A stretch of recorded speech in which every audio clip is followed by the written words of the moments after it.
Imagine getting paid just for sharing your thoughts on products and services you use every day. With Survey Junkie, it's that simple. Click on the link in the video description to discover how you can start earning today by taking surveys. ABH Kabar 400 par, more than 400 seats this time, has been the rallying cry of Narendra Modi's election campaign, as voting for India's 543-member lower house stretches on through the hottest months of the year. The Prime Minister's method of ruling a once vibrant and now wounded democracy relies heavily on a heady mix of religious polarization, subservient institutions, and the apparent misuse of state-controlled agencies against his opponents.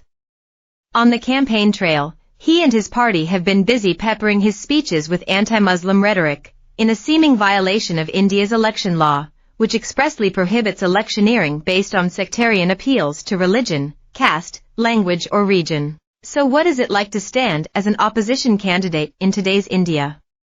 Let me give you a sense of what we have to contend with. The first line of defense is the Election Commission of India, ECI, which is supposed to ensure free and fair elections but has become a helpless spectator. The ECI's members were always appointed by the government of the day, but the institution has never before appeared so partisan. This is the reason that the Supreme Court last year said that election commissioners should henceforth be chosen by a panel in which the government does not have a majority. To this end, it recommended a 3-member panel comprising the Prime Minister, the leader of the opposition and India's highest-ranking judge. Modi, however, passed a law that made the 3rd member of the panel merely another government minister, and then pushed 2 appointments through this flawed panel, an action which the Supreme Court declined to stop. It is no wonder then that the ECI has been largely silent on allegations of egregious violations of the electoral law by Modi and various members of his ruling party, the BJP. More important, it has refused to intervene in the face of the government's blatant harassment of opposition parties by various official agencies during the campaign season, something previously unseen. On the eve of the election, the income tax authorities, controlled by the Ministry of Finance, froze the accounts of the Congress Party, India's largest opposition party. The authorities said it was a routine procedure against defaulters. This denied it access to party funds for the campaign. The Enforcement Directorate, the Economic Offences Wing of the Finance Ministry, has arrested 2 opposition chief ministers and keeps issuing summons against opposition politicians in what are decried as unsound cases. Under the Constitution, the ECI has a sweeping mandate to intervene whenever government agencies at the federal or state level engage in actions that can affect electoral outcomes.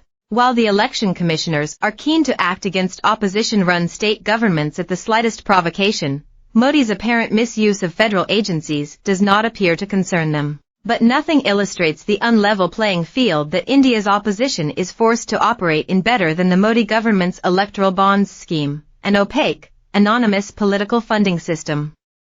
In March, India's Supreme Court finally came down hard on it, banning the scheme and ordering the country's largest government-owned bank, the State Bank of India, as well as the Election Commission, to publicly release all details of donors and their funding to specific parties.